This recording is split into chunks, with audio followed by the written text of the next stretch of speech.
Hello, everybody. Thanks for joining us on another TRW Small Talks. Today, we're going to talk about being anti-fragile. Many times, I've heard this term thrown around for a long time. Many times it's thrown around in the fitness industry. And when people think of anti-fragile, they think of being strong, resilient, tough, wearing out the fight, wearing out the fight. And that's all good. That's great. And what we want to talk about now and today is more of the mental and emotional aspect. Being strong and resilient is good. And I've ran into a few guys that are tougher than nails, but you give them a competing idea, and they fall apart and they turn into a angry 5-year-old on a playground where somebody stole their crayons. So this idea of anti-fragile is being able to, how do I want to say this? Being able to entertain two opposing ideas at the same time. If you can do that and be physically anti-fragile, you will be more fully anti-fragile than anybody else. So this idea of being able to entertain two ideas at the same time, two competing ideas at the same time, can be very helpful. Yeah, that's a really great point. I love the idea of taking anti-fragility out of the sphere of physicality or trying to get tough or physically, and bring it into the space of emotional and mental capacity to hold more than one thing at the same time. Because at the center of that is it's you are starting to, when someone conflicts with an idea that you have or a belief, you're starting to realize that there are different beliefs out there. There are conflicting beliefs, or at least beliefs that you might consider to be conflicting. That in order for us to navigate life well, or to do it in a way that isn't constantly creating conflict with you, to be able to allow that, like you said, the conflicting thing or the different idea or the different belief to come into your life without destroying your whole paradigm.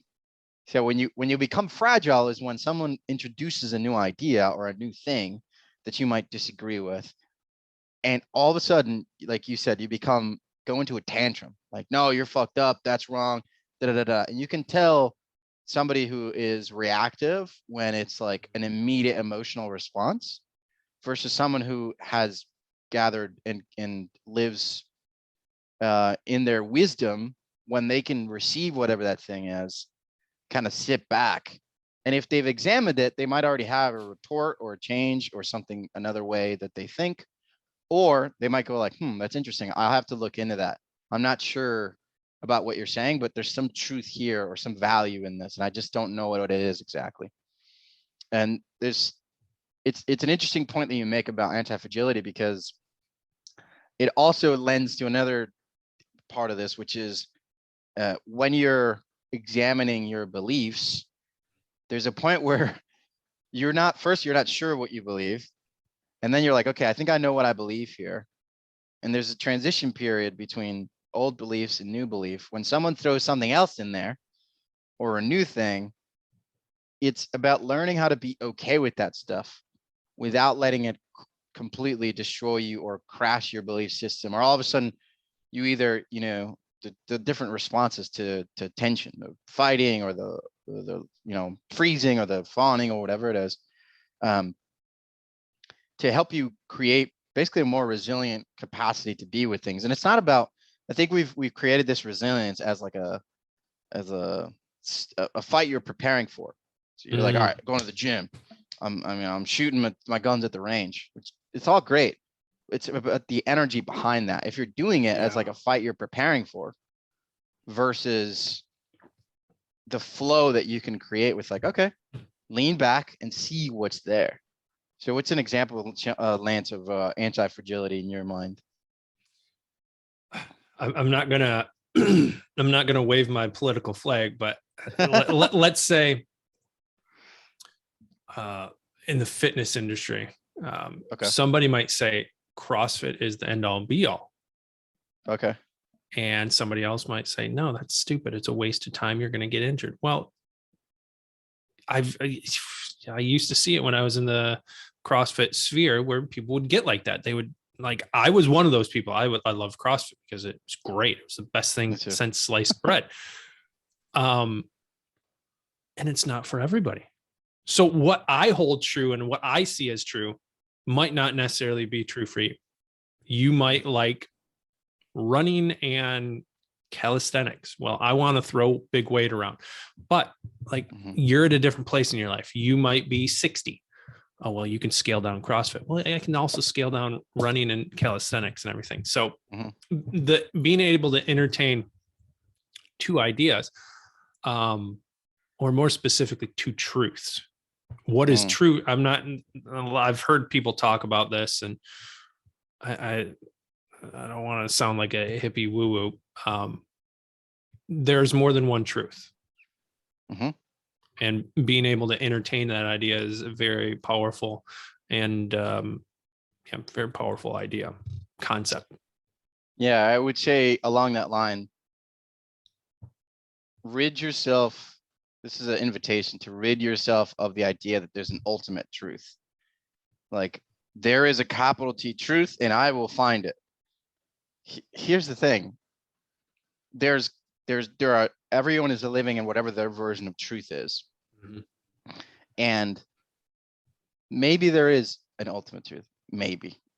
I'm not going to completely rule it out, but keep looking for it. Let us know when you find it. Yeah. Let me know if you find it. If you found it, you've probably stumbled upon another layer. It's not the ultimate. And I challenge you to take a look at your life and where you're holding on to the idea that you have found, like, this is the way, the truth, this is the one way, and this is what it is. Because oftentimes, if you think about just in terms of development, you are an ever expanding being, an ever expanding human. And what you thought was true 10 years ago, 5 years ago, a year ago, I imagine for most of you isn't the same thing now.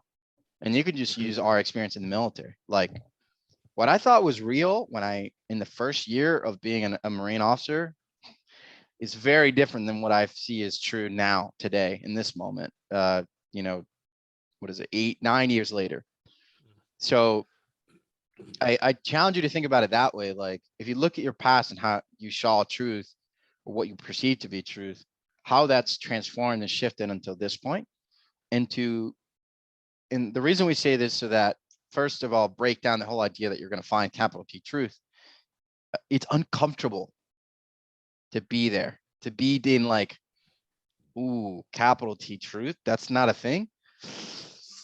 So my belief system that I've created is not necessarily the way it has to be. And this is going to challenge a lot of you for, whether it's your religious beliefs or it's your beliefs around, obviously we're going to talk about our experience as veterans in the military. For most of you, those things have shifted, whatever direction it went, it's shifted. So looking at it as a fluidness, it's a complicated thing because you have to find a place where you can be solid with where you are. You can be really solid there, but it's not hardening. It's not a hardening of solidity. It's a solidity that can shift, that can change.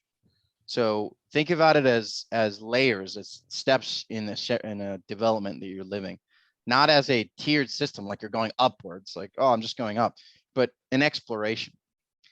So as you learn more, as you become aware of more things, as you can take in more information and understand deeper truths, not truth, those things are going to reveal a new layer, a new expansion into another area. Instead of thinking about it like vertically, think about it horizontally, like you can look out into the landscape of new areas that you're expanding into.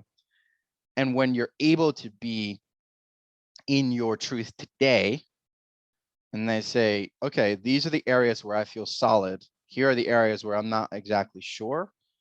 And I still feel safe and okay if something changes that perspective, that truth that I'm operating under. Because you need something to operate on. You need some uh um I I would encourage you to understand where your behaviors are coming from, where your beliefs are, what you believe. Let's just say that, what you believe today.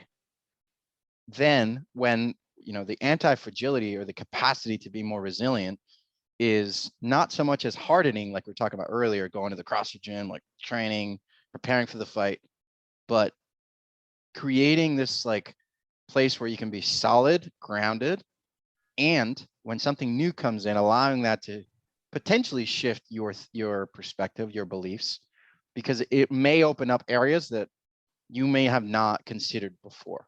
Mm-hmm. So a great example of this, you were talking about training and running and calisthenics versus CrossFit. Let's just use that example. Well, what about steel mace flow? It's something that I love to do. It's really cool. It's kind of strength training, kind of a dance, kind of artistic expression. It's a very interesting way of moving that I love to do. But guess what? I still enjoy going to the gym and doing bench press every once in a while, or doing curls every once in a while. Like they're not like Oh yeah. I'm not dogmatic with my training, because what I found is even in that realm that I can hold all those things in the same area, and it might be something like, hey, I've done CrossFit I did it for very regularly for 4 years or 5 years. What do you want to explore next? And so if you found yourself kind of like, okay, I've been doing this thing for a while and I'm no longer sure that this is all there is. Let me venture outside of my safe little comfort bubble that I've created and explore this new area that may or may not be right, wrong, whatever. You don't have to label it anything, and just see. Who knows? It may Mm-hmm. open up a new layer of truth for you, quote unquote. And at the same time, you might understand something deeper, broader, more expansive as well. And so it's not, sometimes when people hear the words that there is no capital T truth, it's very jarring, first of all. And second of all, they might want to cling on to a new thing, a new belief system. They're like, no, okay, well, that wasn't it. So then is this the thing? So you go back and forth between like, well, it was in the military, like, fuck the military. Now I'm out. Like, I'm a civilian. Like, I don't ever talk about it. But now you're just denying all the things that you used to be, identities that you used to hold. So you're creating conflict within yourself. That's not anti-fragility. That's very much fragility. You're like Yeah, it's unable the opposite of fragility. Yeah, Or you're unable anti-fragile. to you're unable to hold these things together. Mm-hmm. So think more about invite everybody to think more about how you can hold those things at the same time. Can I CrossFit and also run sometimes and also steel mace sometimes? Sure. It's different ways of training that are going to express different parts of you. Mm-hmm. We've kind of veered off from anti-fragile and we're talking more about truth, which is great. And I'm going to continue on that road. Re-examining what you find to be true. And like you said, it's fluid because we are different people every day, physically, emotionally, spiritually, mentally. I like to talk about the physical because I don't know why, but like our skin cells are replacing on a daily basis. So we're a new person. So I like to entertain the idea of challenging everything and then holding on to what you find to be true. So that means, let's say today you believe that pigs can't fly. Cool. Come back a year and things might change and you actually think they could fly.